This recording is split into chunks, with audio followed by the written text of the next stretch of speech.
नमस्कार. आऊचा खाऊ या यूट्यूब चॅनलवर मी मेधा तुमच्या सगळ्यांचं मनापासून स्वागत करते. आपल्याकडे वर्षभर कुठले ना कुठले तरी उपवास आपण करत असतो आणि मग उपवासाला काय खायचा हा प्रश्न असतो. कारण साबुदाणा खिचडी प्रत्येक वेळेस आवडतीच असं नाही किंवा सोसती असंही नाही.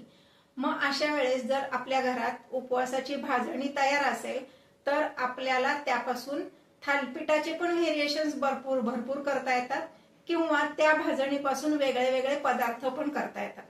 तर अशी भाजणी आपल्याकडे घरात स्टोअर कशी करायची आणि ती भाजणीची रेसिपी मी आता तुम्हाला दाखवणार आहे. चला तर रेसिपी बघूया. हे पहा, आता गॅसवर मी एक मोठी कढई तापत ठेवलेली आहे. त्यामध्ये मी घालणार आहे अर्धा किलो वरई.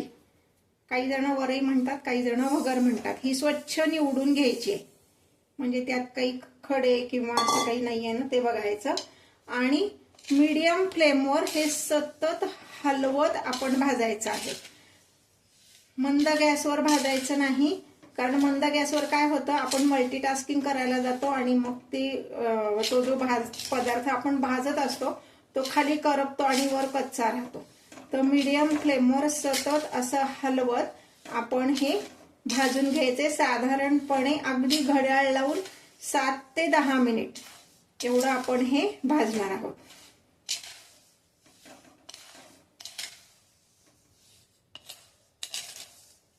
हे पहा, हे साधारण गुलाबीसर रंगावर एवढी मी ही वरई भाजून घेतलेली आहे.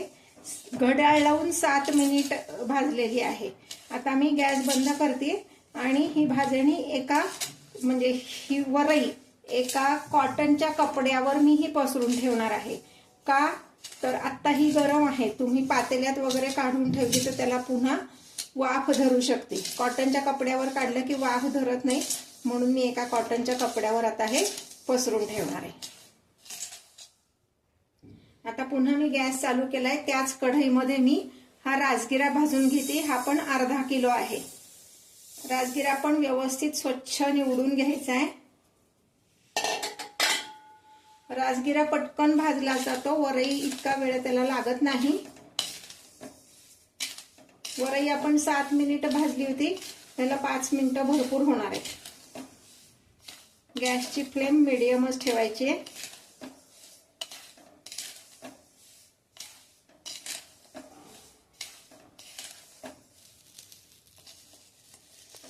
बरोबर 5 मिनिटं मी हे भाजलेलं आहे. नीट जर तुम्ही बघितलं तर बऱ्याचशा राजगिऱ्याच्या इथे लाह्या तयार व्हायला लागलेल्या आहेत. म्हणजे आता हा आपला भाजून झालेला आहे. मी गॅस बंद करते आणि हे मी पुन्हा एका कॉटनच्या कपड्यावर काढून ठेवणार आहे, म्हणजे त्याला खाली वाफ पकडत नाही. बरोबर 5 मिनिटं भाजलेले आहे. हे पहा, आता मी घेतलाय साबुदाणा. साबुदाणा पावशेरच घ्यायचा, जास्ती घ्यायचा नाहीये. आणि हे मी 5 मिनिट भाजणार आहे. साबुदाणा छान असा फुलतो. मी ज्या रेसिपीज तुम्हाला दाखवते त्या जर आवडत असतील तर लाईक आणि कमेंट करायला विसरू नका. आत्ता मी तुम्हाला भाजणीची रेसिपी दाखवते. ह्यानंतरच्या रेसिपीज आपल्या ह्या भाजणीपासून वेगळे वेगळे पदार्थ कसे करायचे हे असणार आहेत. त्यामुळं चॅनलला सबस्क्राईब करा आणि बेल आयकॉन दाबा. नोटिफिकेशन ऑल म्हणा, म्हणजे सगळे नवीन नवीन पदार्थांच्या रेसिपीज तुमच्यापर्यंत येतील.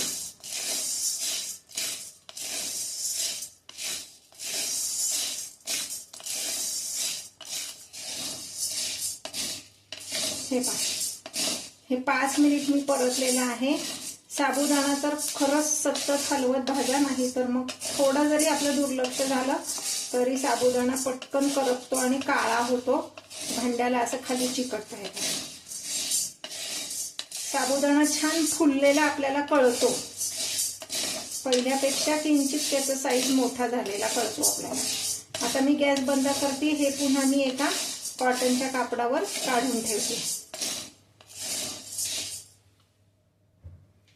आता यामध्ये मी 100 ग्रॅम शिंगाडे भाजून घेणार आहे.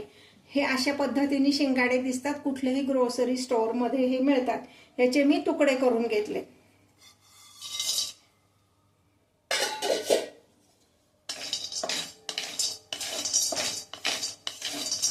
हे तर अगदी पटकन भाजले जातात. पिठूळ पदार्थ असतो, सारखं सतत हलवत हे भाजून घ्यायचे. शिंगाडे मात्र नक्कीच घाला, कारण एरवी आपले शिंगाडे खाल्ले जात नाहीत. अगदी औषधी पदार्थ आहे हा, फायबर आणि प्रोटीनही भरपूर असा, म्हणून उपवासाच्या दिवशी नक्की खावा. शिंगाडा उपवासाला चालतो. हा पाण्यात म्हणजे तळ्यात वगैरे ह्याचं उत्पादन केलं जातं, त्यामुळं गुणांनी थंड असा हा शिंगाडा आहे. महिलांसाठी खूप उपयुक्त असा हा पदार्थ आहे. मग एरवी असा आपल्याला जर शिंगाडा खाल्ला जात नसेल तर आपण भाजणीत घालून हा नक्कीच खाऊ शकतो.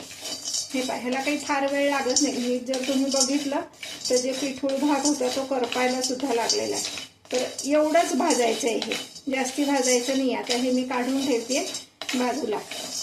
फक्त सगळ्यात मी हे मिक्स करणार नाहीये, हे वेगळं काढणार आहे एका कॉटनच्या कपड्यावर, कारण आपल्याला भाजणी दळून आणायचे घरघंटीवर.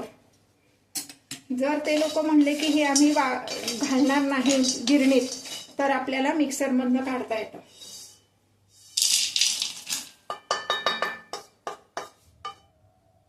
आता ह्यामध्ये मी घालणार आहे 3 मोठे चमचे एवढे जिरे.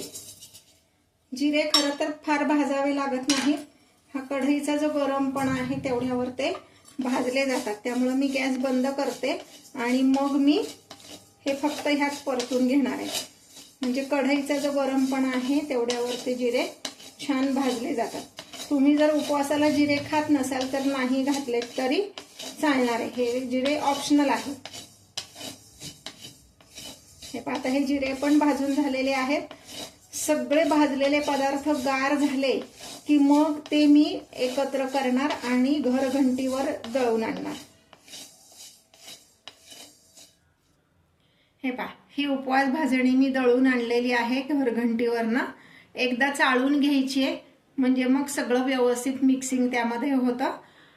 ह्याचे आता वेगळे वेगळे पदार्थ मी तुम्हाला दाखवणार आहे, त्यामुळे चॅनलवर कनेक्ट राहा. अजून सबस्क्राईब केलं नसेल तर सबस्क्राईब करा, बेल आयकॉन दाबा, म्हणजे नवीन नवीन पदार्थ तुमच्यापर्यंत येतील. ह्या भाजणीपासून आपण विविध प्रकारची थालीपीठं किंवा अजूनही काही उपवासाचे पदार्थ करू शकतो. त्याच्या रेसिपीज मी पुढे टाकते.